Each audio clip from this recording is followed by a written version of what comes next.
In this video I am going to discuss these two topics: what is demand and what is law of demand. Demand, or the quantity demanded.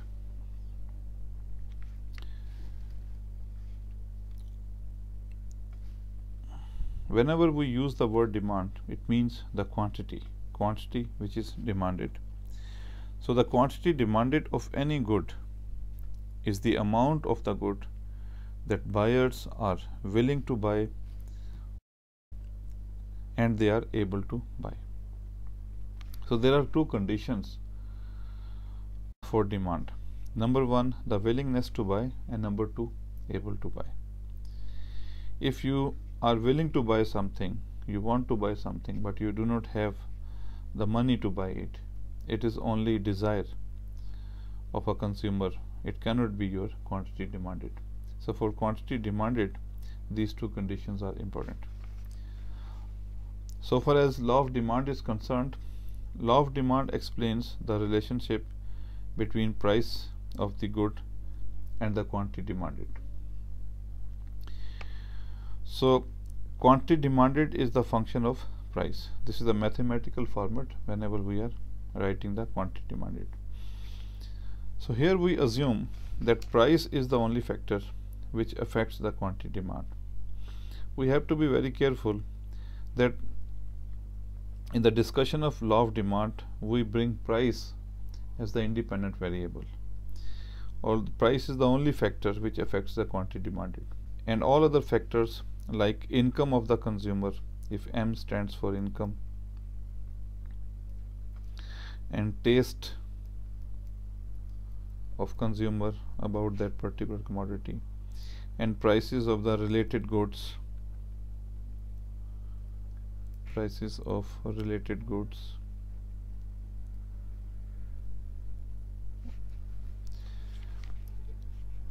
and many other factors. But these are the three main factors which may affect quantity demand.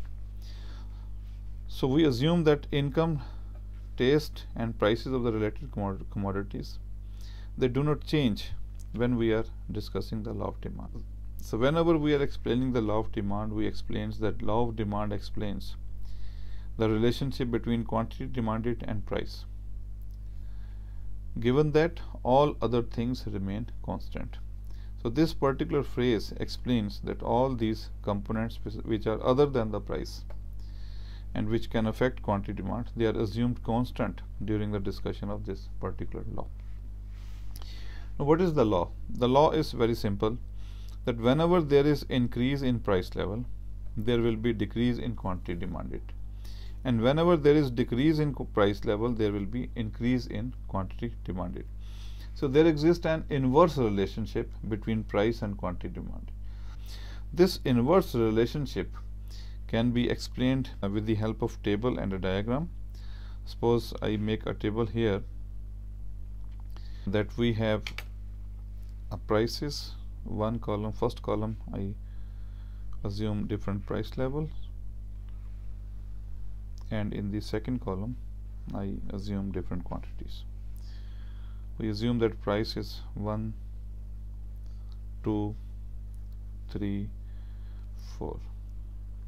So price is, let's say, 1 dirham, 2 dirham, 3 dirhams and 4 dirhams. This particular quantity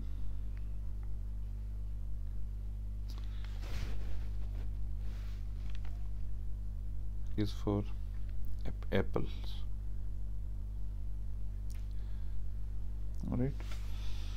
So when price is 1, let's suppose the people buy 10 apples. When price is 2, because there is increase in price level, so there might be some buyers who are not able to buy it at 2 dirham. So demand decreases and it comes to 8. Likewise, when price is 3, we assume that it may be 6, and when price increases to 4, let's put it is 4, and when it goes to 5, it may be 2. Right? So we can add one extreme case also, that if price goes to 6, no one is willing to buy. So we have 6 price levels, and with each price level we have quantity demanded. If you notice that from top to down, if there is an increase in the price level, prices are increasing from 1 to 6, and on the demand side, quantity demanded is decreasing. So prices are increasing, quantity demanded is decreasing. And if you see bottom up, if there is decrease in the price level from 6 to 1, so there will be resultant increase in quantity demanded, and the demand of apples, it is increasing. So this particular table explains the law of demand, which is the inverse relationship between prices and quantity demanded. Now, how to draw the diagram?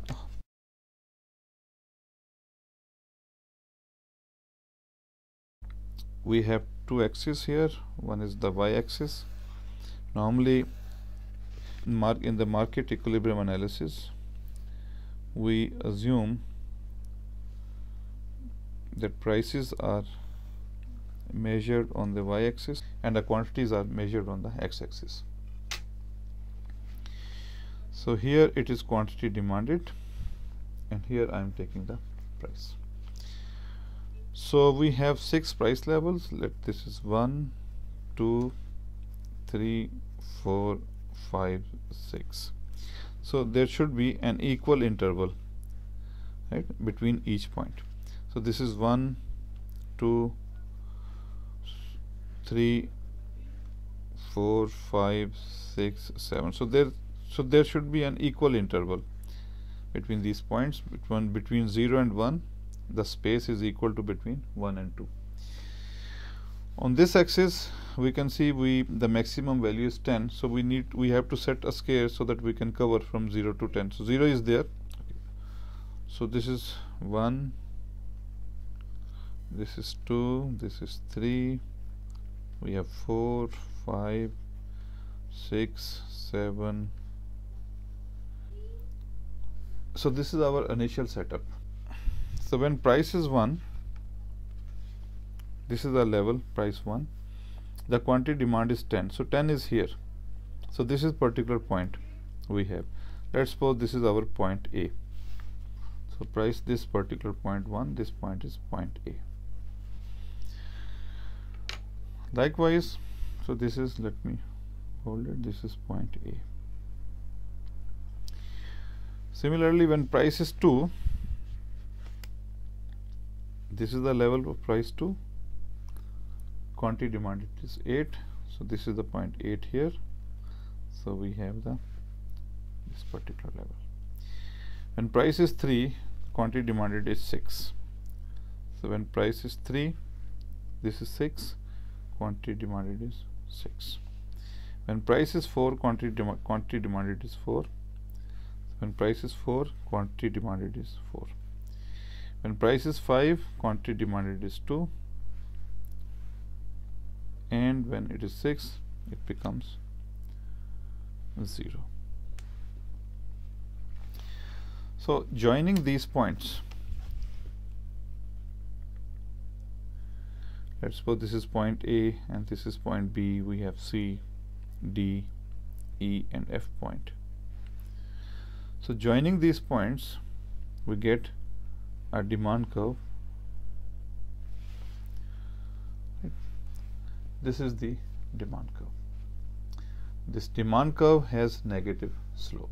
Negative slope means that with the change in price level, quantity demanded changes, but in opposite direction. Let's suppose we pick 2 prices. When price is 4, suppose quantity demanded is also 4 here, and when price is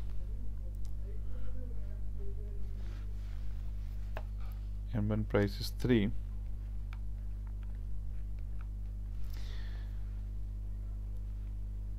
when price is 3, quantity demanded is 6. So if your movement is from C to D,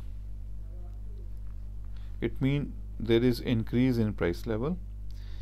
As a result, there is decrease in the quantity demanded. And if your movement is from D to C, then this shows the decrease in price level and increase in quantity demanded. So two variables, they move in opposite direction. When two variables move in opposite direction, the curve always move from left to right downward or from right to left upward. So this particular slope, this particular tendency, this is called negative slope. So law of demand is explained with the help of a negative sloped demand curve, which explains an indirect relationship between price and quantity demanded. So in this discussion we have explained the law of demand. In the next video I am going to explain the changes in demand. So this video lesson is prepared in order to supplement my classroom teaching, and it may not be covering the scope of many learners who are not directly my students. But if you have any specific request for further topic, so please send an email. Alright, we are going to end here. I hope this lesson was useful to you. Thank you very much.